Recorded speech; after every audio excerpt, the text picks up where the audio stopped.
राधे दोस्तों, हमारे YouTube channel पर आप सबका बहुत बहुत स्वागत है। आज मैं आप लोग को सुनाने वाली हूँ बृहस्पतिवार की व्रत कथा। आगे सुनने से पहले वीडियो को लाइक और चैनल को सब्सक्राइब अवश्य करें। गुरुवार व्रत करने से बृहस्पति देव प्रसन्न होते हैं। यह व्रत अत्यंत फलदायक है। अग्नि पुराण के अनुसार अनुराधा नक्षत्र युक्त गुरुवार से प्रारंभ करने से 7 गुरुवार व्रत करने से बृहस्पति ग्रह की हर पीड़ा से मुक्ति मिलती है। बृहस्पतिवार व्रत कथा प्राचीन समय की बात है। एक नगर में एक बड़ा व्यापारी रहता था। वह जहाजों में माल लदवाकर दूसरे देशों में भेजा करता था। वह जिस प्रकार अधिक धनवान कमाता था उसी प्रकार जी खोलकर भी दान करता था, परंतु उसकी पत्नी अत्यंत कंजूस थी। वह किसी को एक दमड़ी भी नहीं देना चाहती थी। एक बार सेठ जब दूसरे देश व्यापार करने गया तो पीछे से बृहस्पति देव ने साधु वेश में उसकी पत्नी से भिक्षा मांगने व्यापारी की पत्नी बृहस्पति देव से बोली, हे साधु महाराज, मैं इस दान और पुण्य से तंग आ गई हूँ। आप कोई ऐसा उपाय बताइए जिससे मेरा सारा धन नष्ट हो जाए और मैं आराम से रह सकूं। मैं यह धन लुटता हुआ नहीं देख सकती। बृहस्पति देव ने कहा, हे देवी, तुम बड़ी विचित्र हो। संतान और धन से कोई दुखी होता है। अगर अधिक धन है तो इसे शुभ कार्य में लगाओ। कुंवारी कन्याओं का विवाह कराओ।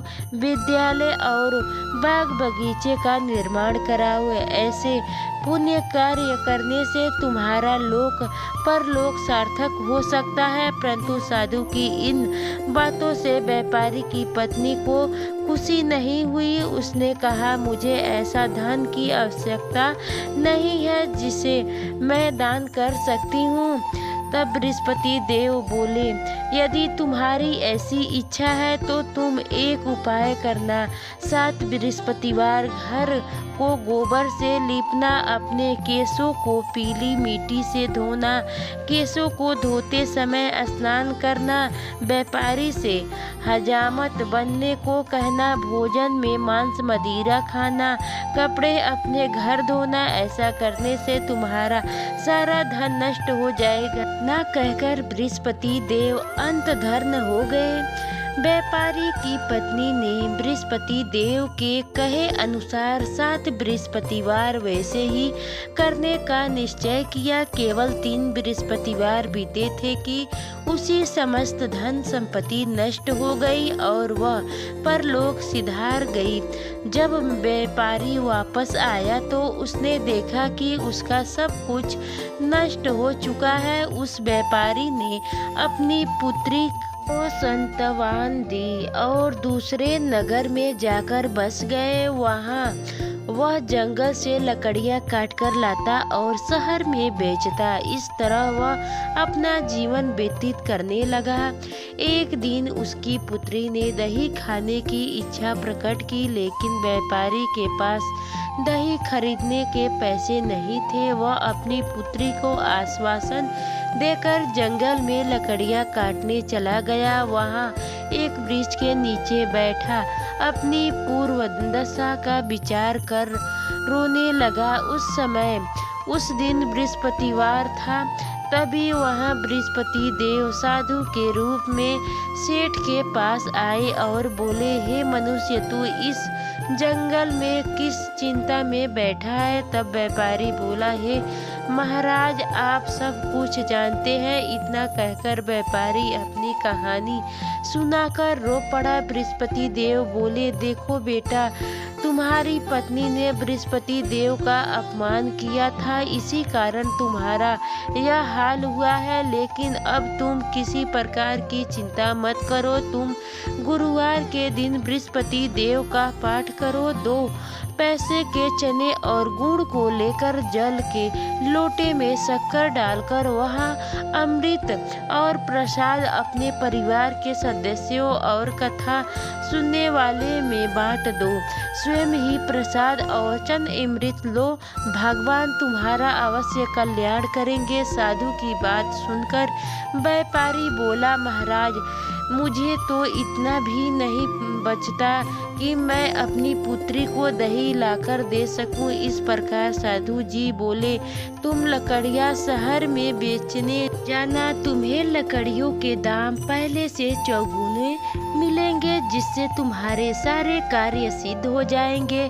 उसने लकड़ियां काटी और शहर में बेचने के लिए चल पड़ा।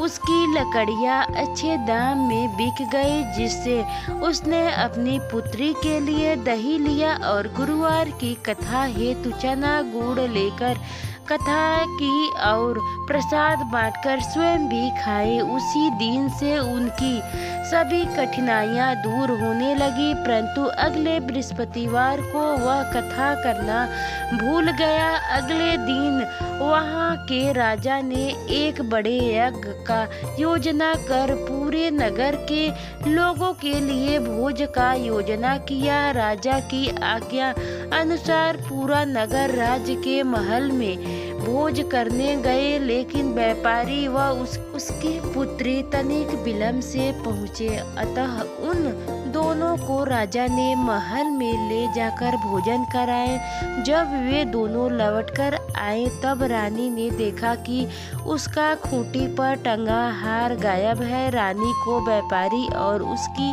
पुत्री का संदेह हुआ कि उसका हार उन दोनों ने ही चुराया है। राजा की आज्ञा से उन दोनों को कारावास की कठोरी में कैद कर दिया गया। कैद में पड़कर दोनों अत्यंत दुखी हुए। वहां उन्होंने बृहस्पति देव का स्मरण किया। बृहस्पति देव ने प्रकट होकर व्यापारी को उसकी भूल का आभास कराया और उन्हें सलाह दी कि गुरुवार के दिन कैद खाने के दरवाजे पर तुम्हें 2 पैसे मिलेंगे।